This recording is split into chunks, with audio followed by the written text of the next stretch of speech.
Hello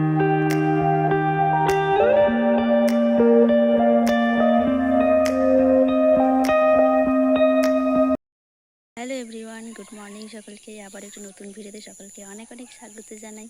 আশা করি সকলেই খুব ভালো আছে, সুস্থ আছে, আর সকলেরই কালী পুজো খুব ভালোভাবে কেটেছে। আর আমার তো যা কেটেছে। এখন তো আমাকে ধানের জমিতে আসতে হয়েছে সকাল সকাল বাড়ির কাজ সেরে।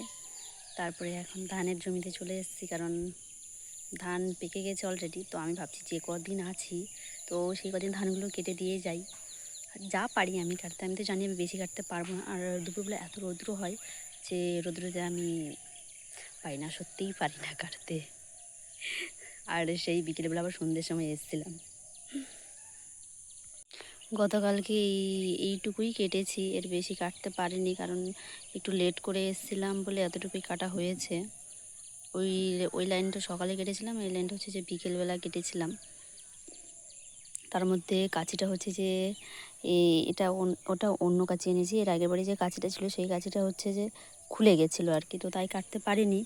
আর এই যে আমাদের এগুলো হচ্ছে ধানের জমি, ওই সবুজগুলো দেখাচ্ছে, সবুজগুলো হয় না আমাদের হচ্ছে যে এই যে পেকে গেছে এই ধানগুলো সব আমাদেরই হয়। এখান থেকে এখানে এগুলো সব আমাদের হয়। আর এখানে হচ্ছে যে এই জমিটাতে হচ্ছে যে আমরা ডাল লাগিয়েছি। এটাকে কি ডাল বলে কমেন্টে জানাবে। আর ওই যে দেখতে পাচ্ছ ভাই গরু নিয়ে আসছে।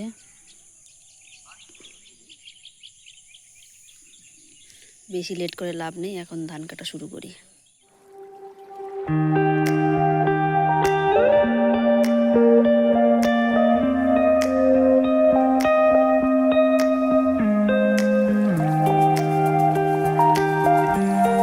ধান কাটার জন্য রেডি, এখন কাটার বাকি।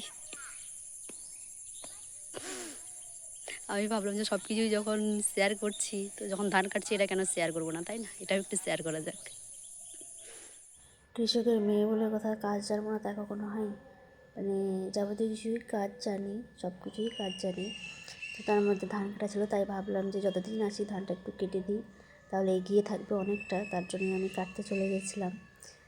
আর এখানে হচ্ছে ভিডিওটা করে দিচ্ছিলাম একটা কাকুর ছেলেকে আমি বলেছিলাম যে একটু চল ভিডিও করে দিবি, কারণ সব কিছুই যখন মানে শেয়ার করছি তো এটাও একটু শেয়ার করি। আর 10 বছর পর গিয়ে দেখবো যে আমি কেমন ধান কাটছিলাম। সো গাইস দেখতে পাচ্ছেন কলকাতার বিখ্যাত ম্যাডাম ধান কাটছে, এখানে আছে বেশি না। এই দাদাটা হেয়ার করে নিয়ে আসছে, 400 টাকা দিন বলে কথা। কামাই টামাই নাই কলকাতাতে, তাই জন্য এখানে আছে, কাজ করছে। দুঃখের বিষয় বলছিল আমাকে, ভাই ওদিক তোদের দিকে কাজ আছে নাকি? অনেকগুলো ইতি আছে। বলছিল নাকি বলে আমাদের দিকে কোনো কাজ আছে কি নাই, ফোন করছিল আমাকে, কাজ বলছিল। তো আমি বলেছিলাম যে আমাদের ধান আছে ও প্রায় 3-4 বিঘা হবে, তো আয় এসে ধানটা কেটে দে, তোকে 500 টাকা করে দিন দেবো বাস। হ্যাঁ, তাই জন্য চলে আসছে। ধান দেখতে পাচ্ছ অনেকগুলো আছে, ম্যাক্সিমাম 2.5 বিঘা আছে, 2.5 বিঘা। একা কাটবে না আর কেউ? ঠিক আছে, আপনার কাটলে আপনার সুবিধা, তো আপনি বেশি করে টাকা পাবেন। তো কেন চান না আপনি বেশি করে টাকা নেবেন? না অল্প নেবেন? না অল্প নিতে পারে, ম্যাডাম মানুষ তো দুঃখ কষ্ট বুঝে এই ব্যাপার। বাড়ির কাজ করবো, ফাইনালি সব শেষ। এখন বিকেল হয়ে গেছে, 3টা পেরিয়ে গেছে। এখন আবার ধান কাটতে যেতে হবে, আর কি করা যায়। আর কি করবো, বাড়িতে বোন নেই। যাই হোক, বোন মায়াপুরে গেছে, তো বোন নেই বলে সব কাজ করতে হলো। সব কাজ করে এখন তারপরে যাব, নাহলে আমি আগেই চলে যেতাম ধান কাটতে। যেহেতু এক সাইডে ছায়া পড়ে, তো সেই ছায়ার দিকটা কাটতে চেয়েছিলাম, কিন্তু দেখলাম যে ভাইও নেই, মা নেই, আর বাড়িতে এখন কেউ নেই, বর্তমানে একা আছি আমি এখন। তাই ভাবছি যে আমি ধান কাটতে চলে যাই, যা হয় একটু তো কাটতে পারবো, আবার আসতে হবে। তো ঠিক আছে, চলো তাহলে।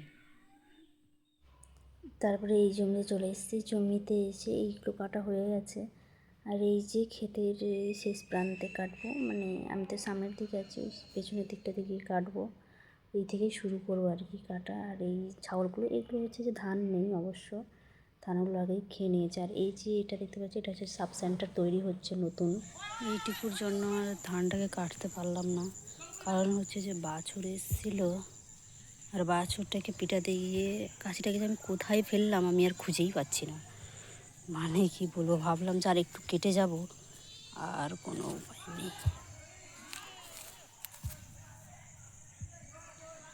ছাগলগুলো হচ্ছে চিৎকার করছে, তো এখন ছাগলগুলোকে নিয়ে চলে যাব, আর কি বলবো, অন্ধকার হয়েও এসেছে, বাড়িতে কেউ নেই,